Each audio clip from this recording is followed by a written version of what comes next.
은혜 찬양 감사합니다.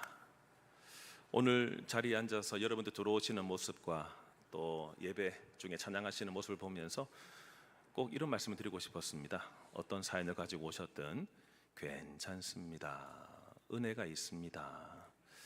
저는 이런 말씀을 드리고 싶었습니다. 우리 옆에 있는 우리 영예 가족들에게 인사하실 때 저 따라서 하셔야 돼요. 좀 길게 괜찮습니다. 은혜가 있습니다. 함께 인사할까요? 괜찮습니다. 은혜가 있습니다. 아멘이시죠? 하나님의 은혜가 여러분들에게 가득 부어지게 될 줄로 믿습니다. 세상에는 참 다양한 사람들이 살아갑니다. 왜 저렇게 행동하지? 왜 저렇게 살지? 왜 저렇게 판단하지? 내가 도무지 이해가 안 되는, 나는 이해가 안 되는데 그 사람들은 이해가 되니까 그렇게 하겠죠. 세상은 참 다양한 사람들, 다른 사람들이 살아가요. 내 생각과 저 사람의 생각이 다르고요, 우리 생각과 저들의 생각은 다릅니다. 참 많이 달라요. 이것은 가치관의 차이, 그리고 세계관 간의 차이겠죠. 행동에 있어서도 다 다릅니다. 어떤 사람들은 또 적극적인 사람도 있어요. 또 용기를 내는 사람들도 있습니다. 어떻게 저렇게 하지? 용기를 내는 사람들도 있어요. 그렇지만 어떤 사람들은 겁이 많고 또 소극적인 사람들도 있어요. 지난 주간에 이제 운동한다고 이순신 운동장 옆에 산을 올라가는데, 올라갔다가 쭉 둘레길 통해서 내려오는데 저는 항상 뭐 끼고 다니거든요. 근데 어떤 아주머니가 산길, 오솔길을 탁 올라가다가 갑자기 튀어 내려와요. 그래서 왜요? 이랬더니 뱀 있어요, 뱀. 저보고 어쩌라고. 뱀 있어요. 그래서 저도 예 하고 빨리 내려갔습니다. 제가 그걸 보면서 나는 그 용기 있는 사람은 아니구나. 뱀을 잡아본 적이 있어야지요. 하여튼 그런 생각이 들었습니다. 세상은 용기 있는 사람들도 있고 또 겁이 많거나 용기가 없는 사람들도 있죠. 이것은 아까 전에는 좀 다르다라고 할 때는 세계관 또 가치관의 차이라면, 또 개인에 있어서는 자기관, 나를 어떻게 바라보고 있는가, 자기관에 따라서 우리가 행동도 달라지는 것들을 보게 돼요. 나를 어떻게 바라보고 있는가에 따라서. 한때 아브라함은 소인배와 같은 모습을 보였습니다. 소인배. 자기 살자고 아내를 앞세웠고 또 뒤에 숨어 버렸죠. 그로 인해서 수치를 당하게 되었습니다. 우여곡절을 통해서 하나님이 도와주시죠. 그렇죠? 그 이후에는 대인배의 모습을 보이기도 했었습니다. 롯의 조카 롯의 목자들, 또 자기에게 속한 목자들 사이에 목초지를 두고 싸움과 갈등이 일어나게 됐을 때 기꺼이 양보를 하죠. 나에게 먼저 우선권이 있었지만 양보를 하고 네가 원하는 곳에 가라 라고 이렇게 우선권을 주었었죠. 여러분, 이렇게 가나안 땅에 머물게 되면서 대인배의 모습을 보이는데요, 그것은 그냥 되는 것이 아니고 사람은 아픈 만큼 성숙해지게 됩니다. 물론 아팠다고 다 성숙해지는 건 아닙니다. 아팠으면 트라우마가 생기고 또 기피하게 되고 회피하게 되는 것이 사람의 본성인데, 거기에 하나님의 은혜가 덮여지게 되면 사람은 성숙하게 돼요. 성장하게 되는 거죠. 오늘 본문은 전쟁 이야기예요. 전쟁은 갈등에서 시작되죠. 정치적인 아니면 속셈이 깔려있는 그런 전쟁입니다. 한편에서는 빼앗으려고 하고 한편에서는 빼앗기지 않으려고 하는 이 관계성 속에서 전쟁이 일어나게 됩니다. 바로 사해 지역에 있었던 민족들, 소돔과 고모라를 비롯한 인민족들이 그돌라오메에게 계속 이렇게 조공을 바치다가 이젠 안 되겠다, 우리도 먹고 살기 힘들다라고 해서 조공을 딱 멈추게 됐을 때 그 다음 해에 이제 군사를 거느리고 쳐들어오게 되는 이 전쟁이에요. 풍족함을 쫓아갔던 롯도 뜻하지 않게 거기 함께 살고 있다 보니까 전쟁에 휘말리게 되는 거죠. 우리 교회에서도 파송한 선교사님, 또 협력 선교사님들이 있겠지만 그 지역에 나감으로 인해서 원치 않게 민족 간의 분쟁이 휩쓸릴 수도 있습니다. 이 땅에 있었다면, 그렇죠? 우리가 겪지 않아도 될 전쟁을 그 지역에 나갔기 때문에 겪게 되는 거죠. 롯도 마찬가지입니다. 거기에 욕심을 쫓아서 간 거기에서 전쟁이 일어나게 됩니다. 그러지 않겠어요, 여러분? 파이가 있는데 파이가 한 두세 명밖에 못 먹어요. 근데 10명이 달려들게 되면 싸우게 되겠죠. 전쟁이 바로 그 같은 모습이다라고 하는 것입니다. 그돌라오멜의 군대가 진군해오자 이제 소돔과 고모라의 군대는 맞서기 위해서 시딤 골짜기에 진을 치게 되는데, 앞에 여러분 사진 보시면 지도가 나옵니다. 확대된 겁니까? 예. 여러분들 보시면 사해, 그 아래쪽에 있는 그 강물이 사해잖아요. 그 사해를 기준으로 해서 우편 녹색선 있죠. 녹색선이 쭉 따라서 내려오는 게 그돌라오멜과 동맹국이 점령하면서 내려오는 겁니다. 하나씩 점령해 가면서. 그러면서 그 중간 보시면 사해, 바다 같은 사해가 있는데 그 아래 부분에 보시면은 빨간 점이 크게 하나 있죠. 여기가 시딤 골짜기입니다. 여기 사해 밑에 시딤 골짜기. 여기에서 이제 드디어 붙게 되었다라고 하는 거죠. 이거 생각하시면서 우리 10절 이하 한번 읽어볼까요? 10절부터 12절까지 함께 읽겠습니다. 시작. 시딤 골짜기에는 역청 구덩이가 많은지라 소돔 왕과 고모라 왕이 달아날 때 그들이 거기 빠지고 그 나머지는 산으로 도망하매 내 왕이 소돔과 고모라의 모든 재물과 양식을 빼앗아 가고 소돔에 거주하는 아브라함의 조카 롯도 사로잡고 그 재물까지 노략하여 갔더라. 아멘. 여러분, 시딤 골짜기에 뭐가 많았다라고 되어 있죠? 역청 구덩이가 많았다라고 하는 거죠. 역청 구덩이라고 하는 것은 아스팔트를 생각하시면 됩니다. 아스팔트, 발이 푹 빠지는 타르 구덩이가 많았다라고 하는 거죠. 막 미끄럽기도 하고 또 질퍽거리는 성질도 있었고, 웅덩이가 깊으면 거기에 빠져서 죽기도 했었습니다. 그런 웅덩이를 말하고 있어요. 그러니까 소돔과 고모라 동맹국은 이 구덩이를 가지고 전략을 짠 겁니다. 이렇게 그돌라오멜의 동맹국들이 쳐들어왔을 때 우리가 여기 진을 치고 있으면 거기 건너오다 보면은 거기 다 빠져서 뭔가 움직이기도 힘들고 죽을 수도 있겠지. 그때 우리가 협공해서 치면 되겠다라고 하는 전략을 짜게 된 거죠. 근데 여러분, 그돌라오멜 연합군은 그쪽 길로 오지 않았습니다. 쭉 우리가 아까 지도에서 보셨듯이 저 북쪽에서 남쪽으로 진군해 올 때에 삥 둘러서 이 역청 구덩이를 통과하지 않고 삥 둘러서 오히려 길이 좋은 편을 택해서 이들을 갑작스럽게 공격했기 때문에 이들은 속수무책으로 당할 수밖에 없었습니다. 이런 전투는 이후에도 벌어졌습니다. 1차 세계대전 때 한참 막 독일군으로 인해서 시달렸잖아요. 그래서 프랑스군이 이제 전쟁을 막고 대비하기 위해서 독일과 프랑스 사이의 그 접경지대에 쭉 여러분 그 마지노선을 깔았습니다. 마지노선을 쭉 깔아서 그쪽으로 공격해 들어오면은 그만큼 방어를 하기 위해서. 근데 독일군이 그걸 알고 곧바로 이렇게 마지노선으로 오지 않고 삥 둘러서 벨기에를 정복, 그 위에 있는 벨기에 정복하여 바로 들이닥쳤습니다. 그러므로 인해서 프랑스가 항복을 하게 됐죠. 그처럼 이게 둘러서 그돌라오멜도 둘러서 와서 정복을 했다라고 하는 거죠. 그 결과 가나안의 남부군은 참패했습니다. 달아나기 바빴고 그들이 그돌라오멜 군대가 빠지기를 바랬던 역청 구덩이에 자기들이 달아나면서 빠지게 되었습니다. 완전히 전멸하게 된 거죠. 큰 피해를 입었고 그돌라오멜 군은 모든 재물과 양식을 약탈했고 소돔에 살던 롯도 사로잡아 갔습니다. 이 장면에서 우리가 생각해 볼 것은 뭘까요? 역사적 사건을 넘어서 소돔과 고모라의 운명을 암시하기도 합니다. 이전에 하나님의 평가, 소돔을 향한 하나님의 평가가 어땠죠? 13장 13절에 나왔었는데요. 소돔 사람은 하나님 앞에 악하며 큰 죄인이었다. 이런 인정, 너희는 죄인이다 라고 말씀을 하셨죠. 그들은 근본의 전쟁뿐 아니라 이후에도 아브라함의 도움으로 결국 살게는 됐지만 이후에도 혼란스러웠고 타락했고 그 결과 하나님의 심판을 불러왔습니다. 이후에는 불비가 떨어져서 소돔과 고모라가 완전히 망하게 되었죠. 여러분, 어려움이 생겼을 때 빨리 돌이키라고 하는 사인이 있는 것입니다. 돌이키지 않고 그대로 계속 잘못된 길로 계속 하다 보면 결국 망하게 된다는 교훈을 이 전쟁을 통하여 알게 되는 것입니다. 이들 속에 함께 거하다 보니까 롯도 문제를 만나게 되는 것입니다. 거기 문제가 터질 그곳에 함께 살면 거기에 문제를 함께 맞게 됩니다. 거기 비가 떨어지면 비를 맞고 거기가 막 그 햇볕이 막 내리쬐면 거기 살면 당할 수밖에 없어요. 그렇죠? 근데 전쟁이 일어날 그곳에 살았기 때문에 롯도 큰 어려움을 겪게 되는 것이죠.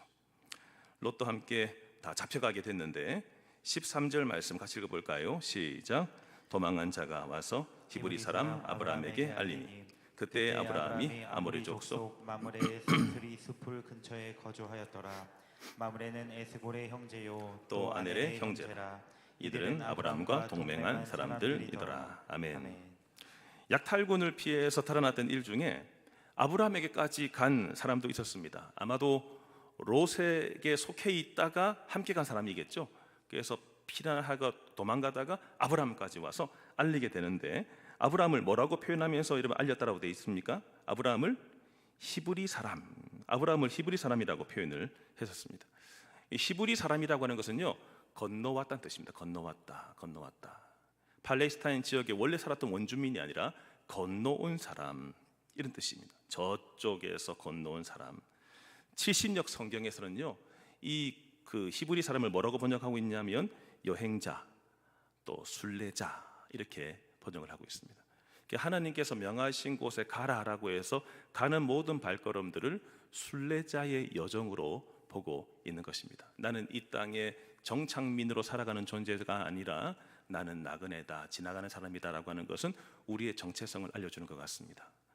2025년도 오늘 이 시점을 살아갈 때에 이 땅은 우리가 영원히 거할 곳이 아니라 스쳐가는 정거장과 같은, 내가 여기 잠깐 내렸다가 기다리고 또 다른 어떤 비행기를 타고, 아니 또 다른 버스를 타고 또 다른 것을 타고 가는 것처럼, 세상은 여러분 경유지, 목적지, 이게 끝이 아니고 세상은 경유지다. 여기에 있으면서 여러분들이 그냥 영원히 살 것처럼 사시면 안 되고, 내가 순례자, 저 본향을 바라보면서 주님이 명하신 것을 붙잡고 오늘도 살아내는 이 발걸음들, 이것이 바로 순례자, 오늘 히브리 사람 아브라함, 이런 표현에서 나오고 있습니다. 이 사람이 옴으로 인해서 아브라함은 그의 삶에 중요한 전환점을 맞게 됩니다. 왜냐하면 아브라함은 전쟁에 참여하게 되니까요. 그전에는 싸움도 싫어했고 그냥 거짓말 한 번이지만은 그냥 그 위험을 피해가고만 했던 이 아브라함인데, 이제는 자기의 조카 롯이 잡혔다라고 했을 때 용기를 내서 참전하게 됩니다. 이것이 14절부터 16절까지죠. 같이 읽겠습니다. 시작. 아브라함이 그의 조카가 사로잡혔음을 듣고 집에서 길리고 훈련된 자 318명을 거느리고 단까지 쫓아가서 그와 그의 가신들이 나뉘어 밤에 그들을 쳐부수고 다메섹 왼쪽 호박까지 쫓아가 모든 빼앗겼던 재물과 자기의 조카 롯과 그의 재물과 또 부녀와 친척을 다 찾아왔더라. 아멘. 여러분, 자기 조카가 사로잡혔음을 들은 아브라함, 전쟁에 참전하게 되었죠. 여기서 우리가 살펴볼 것은, 롯이 이쁜 짓을 하고 떠났습니까? 어쩌면 참 실망스러웠죠. 내가 어른으로서 먼저 양보했으면 이제 이 사람의 입장에서는 아이고 삼촌, 그래도 삼촌이 먼저 하셔야지, 조금 좀 빼는 척을 했다든지, 아무 떠날 때에도 삼촌 그동안 고맙습니다, 막 이렇게 해서 조금 더 시간을 두고 함께 좀 이별하는 과정이 있었다든지, 그게 전혀 없습니다. 그냥 좋은 곳을 선택해서 훌쩍 떠나버렸습니다. 인간적으로는 굉장히 섭섭했겠죠. 그리고 속으로 어떻게 생각했을까요? 이놈의 새끼 한번 두고 보자, 내가 어떻게 했는데, 아버지 역할과 그 위치에서 내가 어떻게 했는데, 이런 마음이 생기면, 여러분 이런 말을 들었을 때 어떤 생각이 들을까요? 자, 1번 도와주러 가야 되겠다, 2번 꽃이다, 어떤 생각이 들까요? 예. 근데 인간적으로 보면 야, 이거 잘 됐다, 샘통이다, 네가 나를 이렇게 떠나더니, 욕심내서 떠나더니, 이런 생각도 안 들었을까요? 근데 아브라함은 그렇게 하지 않았다. 이적인 태도를 보이고 떠났지만 그를 향한 애정은 변함이 없었습니다. 여러분, 여기서 우리가 살펴볼 것은 뭐냐면, 어떤 행동과 태도가 있을 때 그것을 너무 내 삶으로까지 가지고 올 필요가 없다라고 하는 것입니다. 이해되세요? 그 사람이 어떤 행동을 했었습니다. 굉장히 내가 속상한 행동을 했었어요.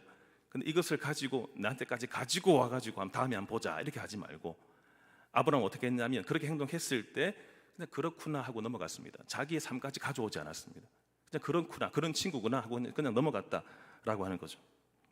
그의 행동과 그리고 내 행동 사이에 연결시키지 않았습니다. 그러니까 이렇게 행동했기 때문에 나도 다음에 이렇게 행동해야지, 나도 이렇게 좀 뭐 보응해야지 뭐 이런 식으로 생각하지 않았다라고 하는 것이죠. 여기서 우리는 아브라함을 통해서 주님의 사랑을 봅니다. 주님은 우리에게 어떤 사랑을 베풀어 주셨죠? 조건적인 사랑이었습니까? 네가 이랬기 때문에 사랑 안 할 거야. 네가 이렇게 헌신하네, 사랑할게, 이렇게 하셨습니까? 우리 주님의 사랑은 무조건적인 사랑. 우리 주님은 무조건 은혜를 베풀어 주시는 사랑. 이것이 로마서 5장 8절에 나오죠. 같이 한번 읽어볼까요? 로마서 5장 8절 읽겠습니다. 시작. 우리가 아직 죄인 되었을 때에 그리스도께서 우리를 위하여 죽으심으로 하나님께서 우리에 대한 자기의 사랑을 확증하셨느니라. 아멘. 여러분, 이 구절 잘 보시면요, 우리가 아직 죄인이었어요. 이었는데 주님이 해코지 했습니까? 주님은 뭐 하셨습니까? 근데 너는 죄인이다, 맞다. 근데 내가 죽었다는 것입니다. 죄인인데 돌아올 어떤 모습을 보인 게 아닙니다. 우리가 아직 죄인인데 그냥 주님이 죽으셨습니다. 죽음으로 인해서 뭘 보여주셨다고요? 하나님께서 우리에 대한 자기 사랑을 확실하게 보여주셨다. 이것을 말씀하고 있어요. 이것이 하나님의 무조건적인 사랑, 하나님의 은혜, 이 사랑이 부어진 줄로 믿습니다. 이 사랑을 입은 자는 지금 내 조카가 어려움을 당했다라고 했을 때 결국 그를 찾으러 갑니다. 조카만 데려온 것이 아니라 그와 함께 있었던 사람들까지 다 데려옵니다. 이것이 하나님 만난 너그러운 사랑의 그 모습이죠. 너그러운 사람의 그 모습. 나만 사는 것이 아니라 저 사람도 살려야 되겠고 저 사람들도 살려야 되겠다라고 하는 이 마음을 가지고 오늘 행동하게 되는 겁니다. 데리고 갔던 여러분, 이들이 누굽니까? 집에서 길리고 훈련된 자 몇 명입니까? 318명이라고 되어 있죠. 집에서 길리었다라고 하는 것은 아마도 아브라함의 이 가족 안에서 함께 일꾼도 있었을 것이고 속했던 이들이 많겠죠. 그렇죠? 이들 사이에 태어났던 이들을 훈련시켜 가지고 지금 데리고 갔다라고 하는 것이죠. 그럼 여러분, 그때 당시에 왜 이 사적인 이 경찰 역할을 하는 이들이 왜 필요했을까요? 당시에는 유목민이기 때문에 어느 지역에서 보호를 받을 수 있는 기관이 없었습니다. 경찰도 없었습니다. 그러니까 자기의 어떤 재산을 지키기 위해서 사병이 있어야 되는 것이죠. 그래서 이것을 거느리고 있었는데 그 인원이 318명이었다라고 하는 것이죠. 그럼 여러분, 318명만 가지고 그돌라오멜의 동맹국을 어떻게 싸워서 이깁니까? 그 인원을 넘어서는 그 사람들이 있었을 겁니다. 오늘 말씀 가만히 보시면 누가 나왔었죠, 여러분? 13절 말씀 다시 보시면은 13절 끝에 마므레, 그리고 아넬, 그리고 에스골, 이런 이들과 함께 아브라함이 동맹을 맺었다라고 돼 있죠. 이들이 동맹이었기 때문에 함께 군대들이 함께 왔을 겁니다. 그래서 학자들이 보건대 한 1,000명 정도 되는 군대가 함께 구하러 가지 않았을까라고 추정을 하고 있습니다. 지금 아브라함이 쫓아간 거리가 여러분 쉬운 거리가 아닙니다. 우리가 아산에 살고 있으면 천안까지 가고 있습니다. 그 정도면 금방 가지요. 근데 이 지도를 가만히 보시면은 여러분, 사해 왼편으로 해서 빨간 실선 보이죠? 빨간 실선. 이 마므레에서 함께 들었던 아브라함이 저 북쪽까지 쭉 올라가는데 저 꼭대기 보시면은 단이라고 하는 그 지역도 있고, 그리고 호바, 다메섹, 이 호바 쪽인데 호마 쪽까지 달려가는데 여러분, 이 단을 지나서 호마까지 따라가는 그 거리가 240km입니다. 240km면 거리가 어느 정도 되는지 아시죠? 그렇죠? 우리 아산에서 하여튼 부산까지는 안 되겠지. 부산 한 300km 정도 되잖아요, 그렇죠? 거기까지 갈 때까지 어떻게 해요? 병사들을 거느리고 따라갔다.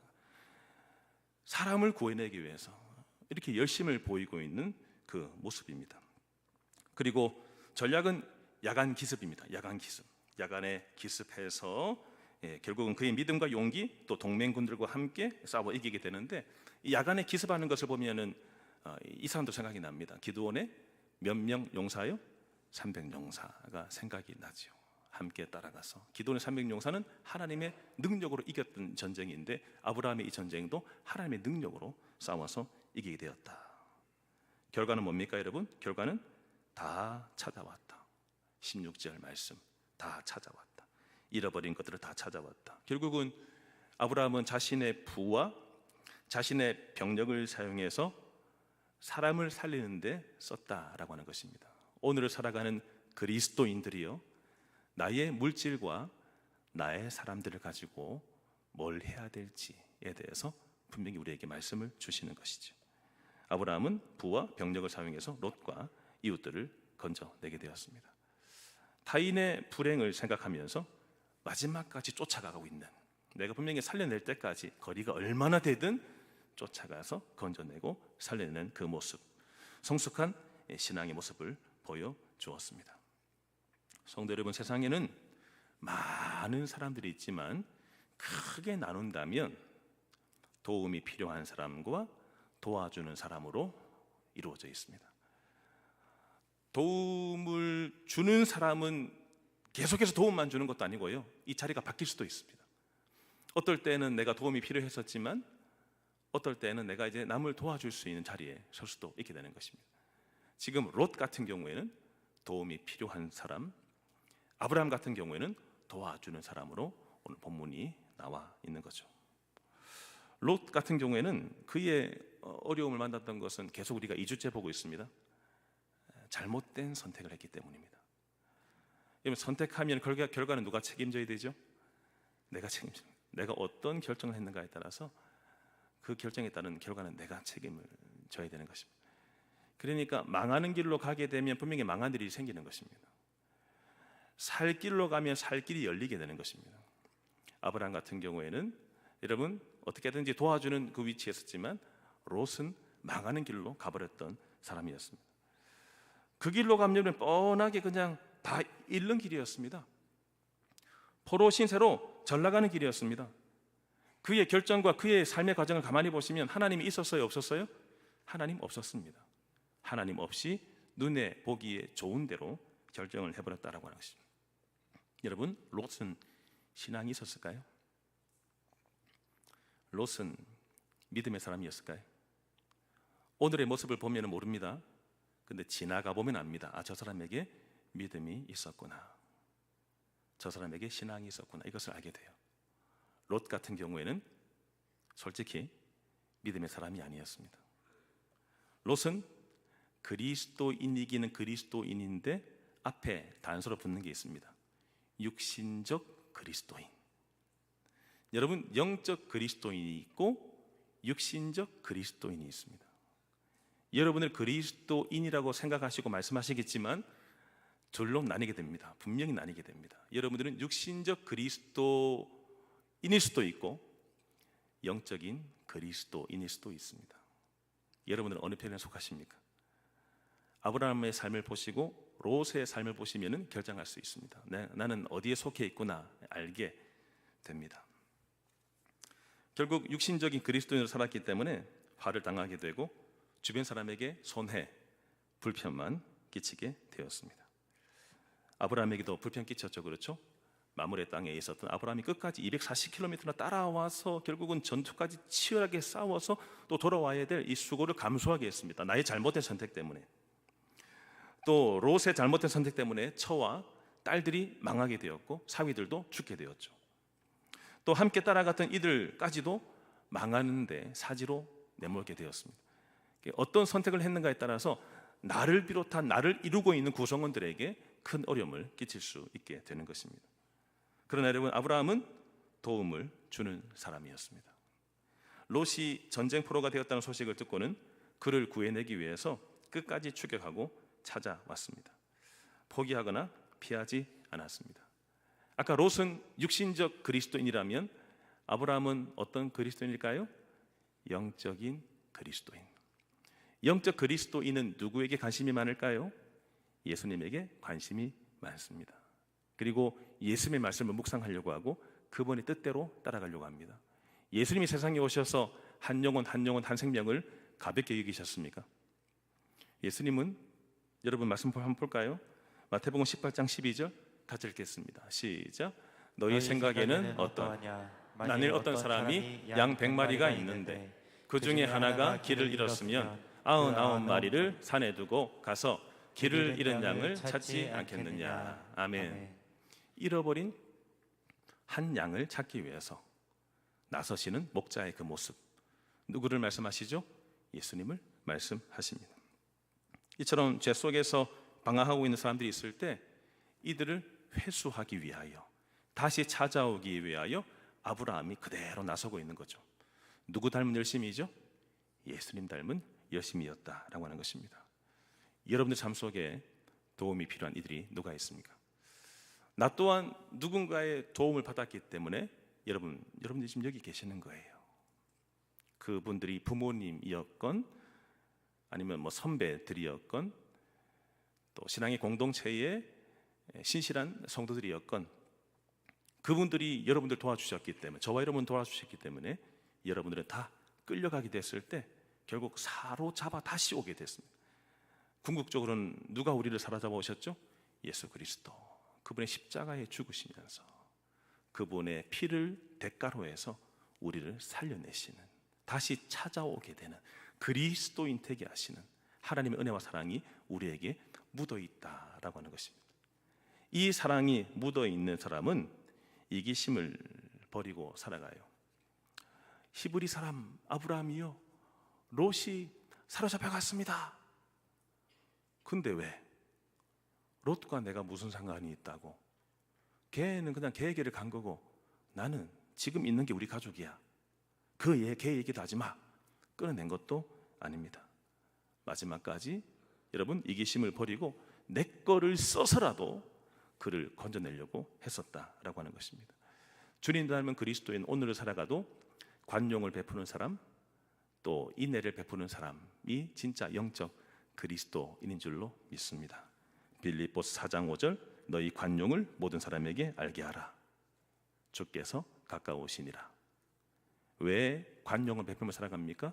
주님의 재림이 임박해 오고 있거든요. 주님 앞에 설 것이거든요. 그렇기 때문에 주님 앞에 설 나를 생각하면서 오늘도 그리스도의 사랑을 베풀며 살아간다라고 하는 것입니다. 회수하기 위해서 위험도 감수하고 용기를 내는 그 모습, 이것이 오늘날 그리스도인들에게 보여주는 하나님의 뜻이라고 하는 것입니다. 지난 한 주간 살아가면서 저는 말씀을 살폈고 또 신문, 뉴스, 기사들을 살폈습니다. 우리가 살아가는 일상생활 속에서 오늘 말씀에 대입해 볼 만한 것이 뭐가 있을까라는 생각에 기사도 유심히 바라보았습니다. 그때 K일보, 기독교 신문이죠. K일보에서 기사가 하나 떴는데 그 기사가 포털 사이트에 올라가게 됩니다. 기독교 신문이기 때문에 기독교인들만 보는 것이 아니라 뭐 다음이나 네이버나 포털 사이트에 올라가게 되면 불신자들도 그 기사를 다 보게 됩니다. 신앙과 관련된 기사인데 이런 기사였습니다. 예배를 마치고 귀갓길에 쓰러진 60대 가장, 마지막까지 생명 나눔, 이런 제목이었습니다. 어떤 내용이냐면 20년간 신장투석에도 미소를 잃지 않았던 한영석 씨 69세, 뇌출혈로 뇌사 판정을 받은 뒤 장기 기증으로 나눔의 뜻을 실천하면서 세상을 떠났다. 지난달 6월 8일 교회에서 예배를 마치고 귀가하던 길에 갑작스러운 뇌출혈로 쓰러졌다. 회복 불가능한 뇌사 추정 상태임을 통보받고 가족들은 기증을 선택했다. 다정한 아버지, 이제 평가입니다. 다정한 아버지였고 20년간 신장투석을 받아도 간호사들이 하는 얘기입니다. 늘 긍정적인 성격을 잃지 않았다라고 하는 이 사람들에 대한 평가를 해주었습니다. 저는 이 기사가 제 눈에 들어온 것은 왜냐하면 세상이 뭘 바라는지를 제가 봤기 때문입니다. 세상이 바라는 것이 뭔지. 밑에 달려있는 댓글 때문에 댓글. 보통 교회와 관련된 기사가 뜨거나 목회자와 관련된 기사가 뜨게 되면 밑에는 여러분 욕으로 도배되어 있습니다. 우리가 지금 그런 세상을 살고 있습니다. 근데 이 기사가 올라갔을 때 밑에 댓글로서 어떤 댓글이 달렸냐면 삼가 고인의 명복을 빕니다라는 댓글, 그리고 감사합니다, 그냥 짧게 감사합니다, 이런 댓글도 있었고, 이 댓글이 이제 저의 눈을 사로잡았습니다. 뭐냐면 하나님 믿는 사람들은 다 나쁜 사람인 줄 알았는데 좋은 사람도 있네요. 그런데 왜 내 주위에는 교회 다니는 사람들은 안 다니는 사람보다 더 나쁜 짓을 많이 할까요? 이런 댓글도 달렸습니다. 좋은 사람도 있네요 라고 하는 것. 이 평가가 왜 나왔습니까, 여러분? 세상이 뭘 원한다는 거죠. 세상이 믿는 사람들한테 원하는 모습이 일어나는 거라는 것입니다. 좋은 사람. 어떤 사람이 좋은 사람이죠? 희생하는 사람, 나눠주고 구해주는 사람. 세상은 오늘날 그리스도인들에게 이걸 바랍니다. 나 좀 구해달라고 하는, 사랑을 베풀어 달라고 하는, 희생해 달라고 하는. 여러분들은 하나님 믿지 않냐? 예수님의 피로 구원받은 이들이 아니냐? 여러분들에게는 하나님의 자녀라고 하는 인이 박혀 있는데 어떻게 세상과 똑같이 살아가냐, 이렇게 살아가는 사람들의 실망이지만, 내가 진짜 주님을 믿기 때문에 진짜 사랑하려고 하고 진짜 희생하려고 하고 진짜 살려내려고 하는 이 모습을 본다면 사람들은 얼마든지 감동받을 준비가 돼 있다는 것이죠. 그 사랑에 갈급해 있다라고 하는 것입니다. 이단에 빠져 있는 한 청년이 참 안타까웠습니다. 이단이 잘못된 교리, 틀렸다라고 하는 것을 계속 가르치면서 깨닫게 됐습니다. 그렇지만 못 떠났습니다. 이유는 뭐냐면 이단 그 공동체다 보니까 너무나 끈끈하다는 것입니다. 너무나 사랑이 많다는 것입니다. 거기 나는 혼자밖에 없는데 그렇게 많이 공동체가 챙겨준다는 것입니다. 이 교리가 잘못됐는지는 모르겠지만 내가 거기에서 나갈 수가 없습니다 라고 했던 이 청년, 참 안타까웠습니다. 우리의 사명이 뭘까요? 우리의 사명, 하나님 잘 믿는 것도 중요합니다. 그렇죠? 믿음이 있어야 구원받으니까 하나님 잘 믿는 것 중요하지만 또 하나는 사랑하는 겁니다. 사랑하는 거. 나한테 잘해주는 사람만 사랑하는 것이 아닙니다. 그 사람이 이렇게 행동했어서도 그 행동을 나한테까지 끌어와서 가져올 필요 없습니다. 그래서 속으로 이놈의 새끼 이럴 필요 없습니다. 아 그렇구나 하고 내가 기회가 생기면 그냥 도와주는 겁니다. 그냥 적극적인 또 용기를 내서 도와주는, 최선을 다해서 건져내는 이 삶, 이것이 바로 하나님 나라에 속해 있는 그리스도인들의 삶인 줄로 믿습니다. 이 땅을 살아가도 나 개인의 신앙 지키는 거 참 좋습니다. 그렇지만 여러분, 나 혼자 있으면 떨어져 나가기 쉽습니다. 나 혼자 있으면 여러분 영적으로 성숙하는 것도 참 힘듭니다. 나 혼자 섬에 살아가는 사람이 나 이제 좋은 성격 가질 거야, 절대 성격 못 가집니다. 함께 있을 때 깎이고 다듬어져야지만이 좋은 성격을 갖게 됩니다. 아플 때도 있고 도전받을 때도 있고 격려받을 때도 있고 함께 있어야지만이. 저는 우리 예배 공동체, 대그룹 예배죠, 예배 공동체 그리고 소그룹, 구역 공동체, 이 두 가지를 함께 저는 중요하게 생각합니다. 우리 구역장들이 전화하면은 저는 주일만 나갈게요, 나 좀 내버려 두세요, 예전에 많이 했어요, 예, 참 수고 많으셨네요, 예전에 섬기고 수고하신다고. 여러분, 신앙은 현재성입니다. 과거에 많이 했다고 해서 그때 것을 비추게 둔 이후에 천국 들어가는 것이 아니라 진짜 신앙은 오늘도 섬기고 오늘도 공동체를 이루는 것입니다. 예전에 많이 했습니다, 지금은 이제 좀 관여하지 마세요, 좀 쉽시다, 잠깐 쉬셔도 괜찮습니다. 근데 여러분, 쉬시는 것이 오래 가면 안 됩니다. 오늘 말씀 들으면 결단하셔야 됩니다. 하나님, 저도 이제 공동체 속에 속하겠습니다. 목사님, 공동체 모임체 가보니까 오히려 상처만 됐던데요. 죄송합니다. 우리는 그렇게 약한 존재입니다. 깎이고 그러나 다듬어지는 것입니다. 서로 내가 도움을 받을 때도 있으면 내가 또 도와줄 때가 있는 거죠. 그렇게 하면서 공동체가 함께 돌아가게 되는 것입니다. 나 혼자 있으면 금세 여러분 어려움 생기면 떨어져 나가게 됩니다. 나 혼자 있으면 성장, 성숙 없습니다. 함께 있어야지만이 성장하고 성숙할 수가 있습니다. 그러기 위해서 올해부터는 우리가 교구별 수요 기도회도 드리고 있습니다. 목사님, 애전이 좋아요, 본당에서 했을 때 예, 참 좋죠. 그렇지만 사명 때문에 교구별로 수요 기도회 예배를 드리고 있습니다. 왜냐하면 내가 살고 있는 그 지역을 책임지라고, 내가 살고 있는 지역 주민들을 위해서 기도하고 그들을 전도해내라고. 우리가 똘똘 뭉쳐서 우리가 1교구구나, 우리가 2교구구나, 우리가 3교구구나 똘똘 뭉칠 뿐 아니라 뭉쳤으니 그리스도의 몸을 이루었으니 내가 살고 있는 지역에 뭘 할까? 전도와 선교, 구제 뭘 할까? 그 공동체 안에서 함께 움직이라고 교구별 수요 기도회를 드리고 있습니다. 이게 우리가 세상을 향해서 진짜 믿는 자로서의 사랑을 흘려보낼 수 있는 통로가 되기를 주님의 이름으로 축복합니다. 도움을 받는 사람뿐 아니라 이제는 도움을 주는 사람이 되셔서 나를 도와주었던 사람, 1차적으로 예수 그리스도, 그분을 닮은 사람들의 섬김 때문에 여기까지 왔습니다. 여러분, 공동체를 이루어서 함께 도움이 필요한 사람들에게 끝까지 달려가 건져낼 수 있는 99마리를 놔두고 잃어버린 양 한 마리, 나에게 잃어버린 양이 남편일지 자식일지 내 친구일지 내 옆집에 사는 사람일지 내가 모르겠지만 그리스도 사랑을 보여서 그를 건져내고 살려낼 수 있는 우리의 공동체가 되시기를 주님의 이름으로 축원합니다. 함께 찬양하겠습니다. 세상을 구원하기 위해 흘려야 할 피가 있다.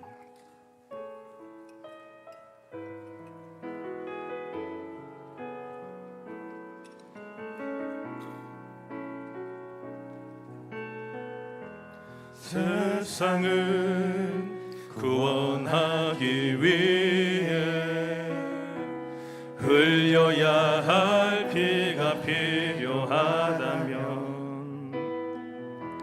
죄인을 대신하기 위해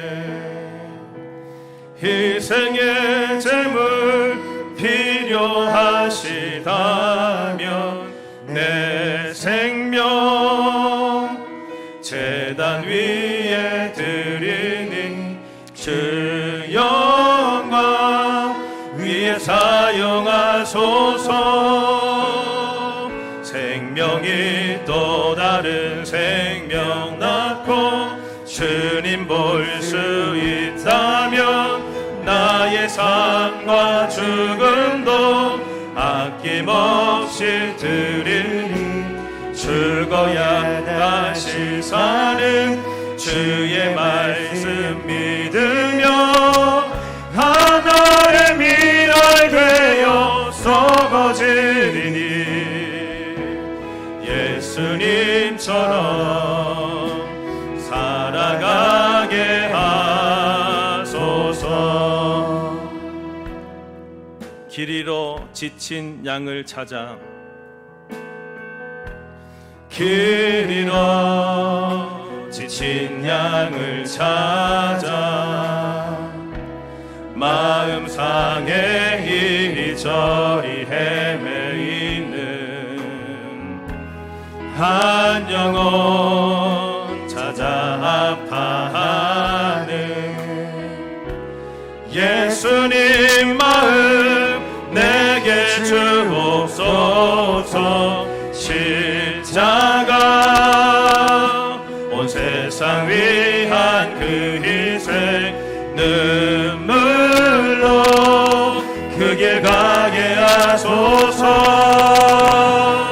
생명이 또 다른 생명 낳고 주님 볼 수 있다면 나의 삶과 죽음도 아낌없이 드리니 죽어야 다시 사는 주님 말씀 믿으며 하나의 미랄 되어 썩어지니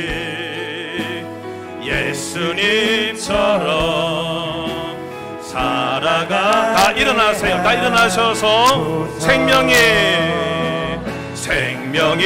또 다른 생명 낳고 주님 볼 수 있다면 나의 삶과 죽음도 아낌없이 드리니 죽어야 다시 사는 주의 말씀 믿으며 하나의 미랄 되어 썩어지니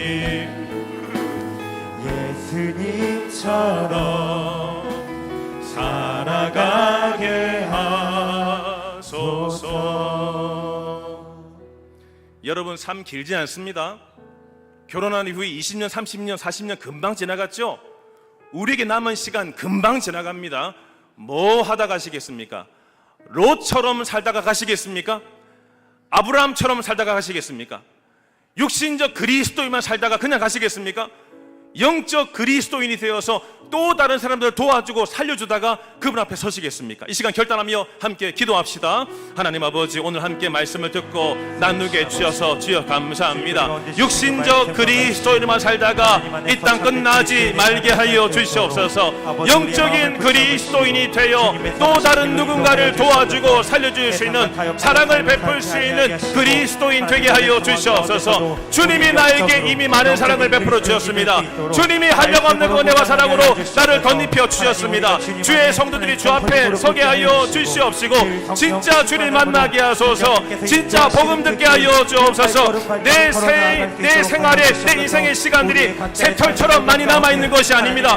내 인생의 시간이 새털처럼 많이 남지 않았습니다. 주여, 나는 이 땅을 살다가 순례자로 살다가 주님 부르시면 그분 앞에 설 수밖에 없습니다. 도움만 바라면서, 누군가에게 도움만 바라며 굴리고 살지 말게 하여 주시옵시고 나 또한 누군가에게 도와줄 수 있는, 사랑해 줄 수 있는 용기를 내고 아버지 긍정적으로 적극적으로 그에게 찾아가서 이 땅에 잃어버린 그 양들을, 주여 이 땅에 잃어버린 양들을 건져내고 살아갈 수 있는 주의 성도들이 될 수 있도록 주여 도와주시고 주여 도와서 함께하여 주옵소서. 주여 함께하여 주옵소서.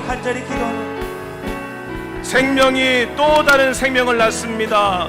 생명이 또 다른 생명 낳고 주님 볼 수 있다면 나의 삶과 죽음도 아낌없이 드리니 죽어야 다시 사는 주의 말씀 믿으며 하늘의 미열되어 썩어지리니 예수님처럼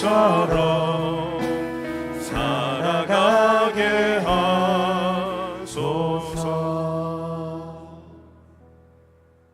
제가 축도하기 전에 여러분 마음속으로 생각 속으로 하나님께 결단하고 축도하겠습니다. 어떤 결단이냐면, 하나님, 주일날만 와서 말씀에 밥을 먹고 돌아가 한 주간 내내 굶주리며 살지 말게 하여 주시고, 주일날 말씀 먹었으니 월요일부터 토요일까지도 말씀 읽으면서 하나님의 영의 말씀을 읽으면서 영적인 그리스도인의 삶을 살게 하여 주옵소서. 그렇게 살겠습니다라는 결단 여러분들 마음속으로 하세요. 같이 결단하세요.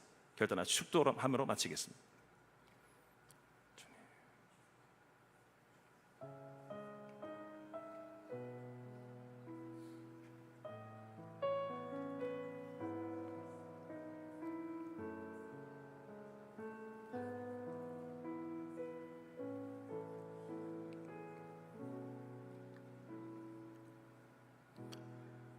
오늘 성도들의 개인의 결단 섞인 고백을 들어주신 줄 믿습니다. 주일날만 와서 말씀 먹고 돌아가 한 주 내내 굶주리고 살지 말게 하여 주옵시고, 월요일부터 토요일까지 말씀을 듣고 보고 읽으면서 영의 양식으로 채워져 영적 그리스도인으로 살아가게 하여 주시옵소서. 이제는 우리 주 예수 그리스도의 은혜와 하나님 아버지 사랑하심과 성령의 인도 교통 충만하심이 하나님과 동행하며 그분의 사랑을 맛보았으니 그 사랑을 흘려보내는 삶을 살아가기로 소망하시는 개인과 공동체, 간구하시고 기도하시는 모든 것들 위에 이제로부터 영원토록 함께 있을지어다. 아멘.